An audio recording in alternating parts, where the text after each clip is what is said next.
It was a crisp January morning in 1947 when Los Angeles, a city basking in the afterglow of its golden age, woke up to a gruesome discovery that would forever shatter its shimmering veneer. The body of a young woman, meticulously mutilated, lay sprawled in an empty lot in the Lamert Park neighborhood. The sun was still timidly rising, casting long shadows across the scene as Betty Bersinger, a housewife on her morning stroll, stumbled upon the grotesque spectacle. At first glance, she thought it was a broken mannequin discarded carelessly, but as she drew closer, the horror revealed itself.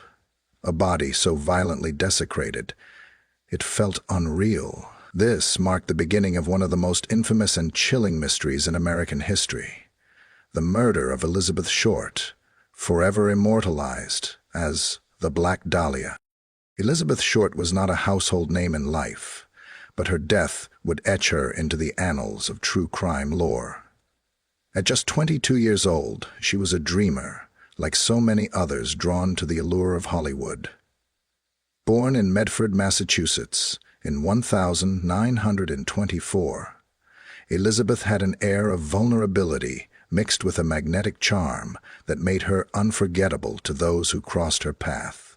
Her aspirations to become a star mirrored those of countless others chasing fame in the glittering hills of Los Angeles. Yet, beneath her bright smile and carefully curated appearance, Elizabeth's life was fraught with struggles, heartbreak, and a desperate yearning for stability.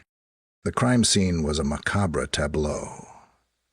Elizabeth's body had been severed in two at the waist, a clean bisection that spoke of both clinical precision and chilling detachment. Her blood had been drained, leaving her pale skin ghostly against the frostbitten grass. The cuts were methodical, suggesting the work of someone with medical expertise.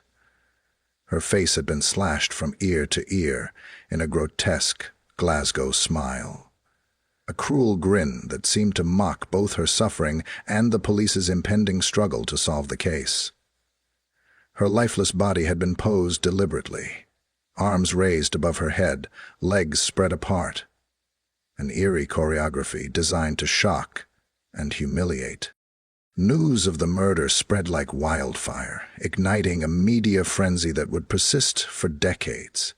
The press dubbed her the Black Dahlia, a name reportedly inspired by her penchant for dark clothing and a nod to the film noir aesthetic of the time, particularly the 1946 film The Blue Dahlia. The moniker added an air of mystique, transforming Elizabeth into a symbol of Hollywood's dark underbelly, a tragic, enigmatic figure who embodied the dangers lurking behind the glitz and glamour. As the police delved into Elizabeth's life, they uncovered a mosaic of contradictions. She was a striking young woman, often described as captivating and magnetic, yet she led a transient, almost nomadic existence. Elizabeth moved frequently, bouncing between cities, jobs, and relationships, her life marked by instability and an apparent inability to find her footing. Friends and acquaintances painted a picture of someone who was both endearing and enigmatic, a woman who could light up a room, yet seemed perpetually adrift.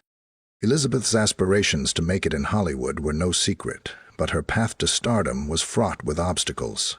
She worked as a waitress, relied on the kindness of friends and acquaintances for shelter, and navigated a precarious existence on the fringes of Los Angeles society. Despite her challenges, she carried herself with a sense of dignity and grace, her striking looks and distinctive style setting her apart. However, her dream of becoming an actress remained unfulfilled, and her struggles often left her vulnerable to exploitation. The investigation into Elizabeth's murder was one of the most extensive in Los Angeles history, with detectives pursuing countless leads and interrogating hundreds of suspects. The sheer brutality of the crime suggested a deeply disturbed perpetrator, someone capable of unimaginable cruelty. Yet, despite their efforts, the police found themselves ensnared in a web of dead ends and false leads. The lack of physical evidence, coupled with the sensationalist media coverage, made it increasingly difficult to separate fact from fiction. The case attracted a slew of confessions, many of which were dismissed as hoaxes or attention-seeking ploys. Over time, the list of suspects grew to include a colorful array of individuals, from doctors and actors to drifters and criminals. Each theory brought its own intrigue, adding layers to the already convoluted narrative. Yet the truth remained elusive, and the identity of Elizabeth's killer became one of the most enduring mysteries of the 20th century. The Black Dahlia case is more than just a story of a brutal murder. It is a reflection of the darker side of human nature and the complexities of the society in which it occurred. Elizabeth Short's tragic end became a cautionary tale, a stark reminder of the dangers faced by young women seeking fame and fortune, in a city that could be as ruthless as it was enchanting.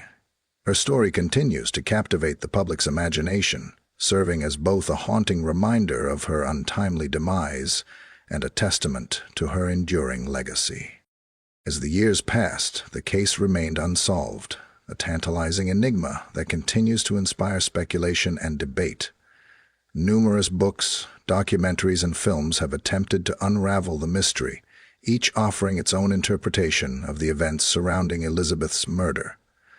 The Black Dahlia has become a cultural touchstone, a symbol of Hollywood's shadowy underbelly and the enduring allure of unsolved mysteries. Even now, more than 7 decades later, Elizabeth Short's story refuses to fade into obscurity. Her life and death remain the subject of fascination, a testament to the power of storytelling and the human need to make sense of the incomprehensible. The Black Dahlia case is not just a tale of violence and tragedy. It is a reflection of our collective obsession with the unknown and our enduring quest for justice.